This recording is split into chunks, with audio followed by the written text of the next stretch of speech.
Today I'm going to be making the downpipe for the boosted hardbody. I am going to be running it open downpipe just for now. I don't really drive the truck that much, so I'm not going to be dailing it, so it doesn't really matter. But it's better than going straight out the hood, which is what I originally wanted to do. But one, it doesn't sound the best. The quality just doesn't sound the best. It just kind of sounds loud, but you can't even really hear the spool and all that. It doesn't sound that good. Yes, you can hear the spool, but it just doesn't sound as nice. So I'm going to go straight down just for now, and then eventually I think I'm going to go straight all the way back. Probably like 3 inch, my bad. 3 inch all the way back. But right here, I'm going to be using what the kit comes with, which is a flange, a gasket, and the bolts. Flange, I would say, is about ½ inch thick. It's pretty thick, so it's decent. And then it comes with this downpipe elbow. This is really small and short, and I'm going to need to extend this, which I have another pipe that I'm going to weld down here. But the only problem I have with this is when it bolts up to the turbo, as you can see, it bolts up pretty much like this, so it shoots straight down. My motor mount brackets are like right here, maybe not right there, but straight under it. And it's gonna, if I extend it, it's gonna go straight and hit the motor mount. So what I'm gonna be doing is notching like ½ inch off the top right here and nothing in the bottom, just kind of angling it out.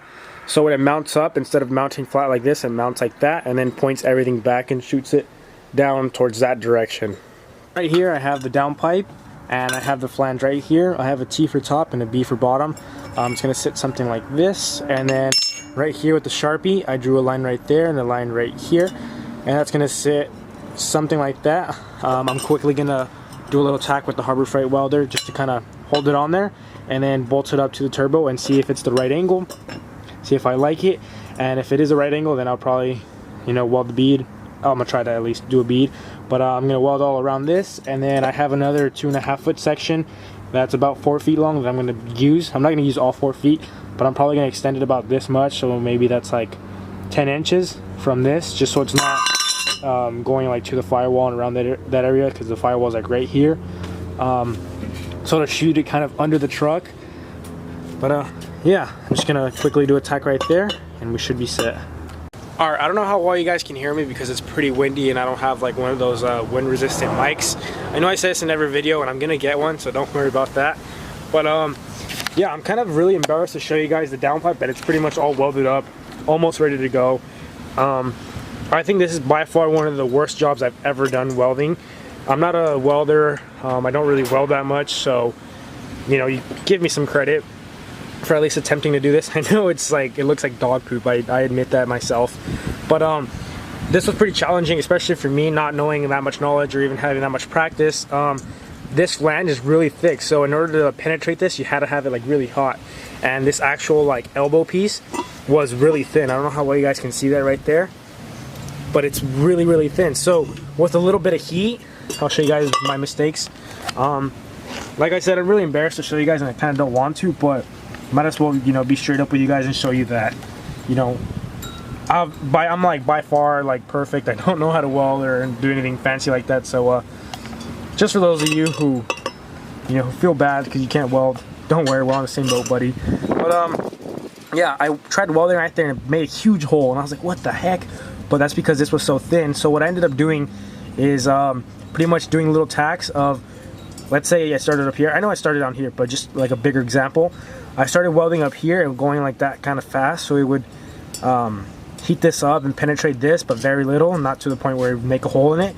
And then right as I got to the edge, like right in the center where they meet, I started holding it longer and weaving it like this until I ended right here, which is what ended up penetrating the bottom because I had more heat and more, direct contact. So that's how I ended up doing that, and I just did a bunch of those like spread out like that, and I ended up doing them closer and closer because I tried doing beads, like rolling them, and I could kind of do beads, but when I do that, it starts to like want to burn a hole through it. So that's why I ended up doing that, and that's why it looks so ugly and like, I don't know, I'm really embarrassed to show you this. This is like super bad, but I was gonna grind it and make it look kind of halfway decent, but then again, it doesn't really matter. No one's gonna really see it. This is not a show truck by any means. Look how like damaged it is. This is just so I can get the exhaust to go kind of flow down and not shoot straight at the firewall like that from the turbo. Yeah, I think I'm just gonna weld a little bit more in some spots, because yesterday when I was welding I had the light in here and you could see like light in some little spots, but other than that, it's pretty good. It's really sturdy, and I might even weld another piece on here and extend it about 6 inches. I'm not sure yet. I still gotta like mock it up and see. I know it's pointing in the right direction and everything. That's why I proceeded to welding it. But yeah, I was thinking if I weld it on here and I weld like little beads, it's probably gonna crack and it's not gonna penetrate this that good. So I was thinking is getting little like flat stock pieces and welding them like this, maybe like 3 of them, like just little pieces like size right there, about this long, and then putting the other tube inside and then welding it right there around the flat stock, and then welding a bead right here, another flat stock, and then welding a bead, and then like that, just so it wouldn't like fall off or break off. Yeah, this is pretty much ready to throw on. The truck is pretty much ready to fire up now, but I still can't hit boost because it's all stock injector, stock fuel pump, stock fuel, everything, so I can't really hit boost. Plus, I don't even have the little intake box made yet. I'm currently making that right there while I do this at the same time. But yeah, with this now I can actually drive it and not worry about it like heating the brake booster and all that in there and shooting fire at the brake booster and the brake lines and all that. Yeah, I usually don't drink like Monster and like energy drinks, but I was working and the homeowner gave me this Pipeline Punch. I really recommend it. I usually, like I said, I don't drink these because they're crazy unhealthy, and it's not that I care too much about like my health, but I know that sounds pretty stupid, but yeah, this one's really good.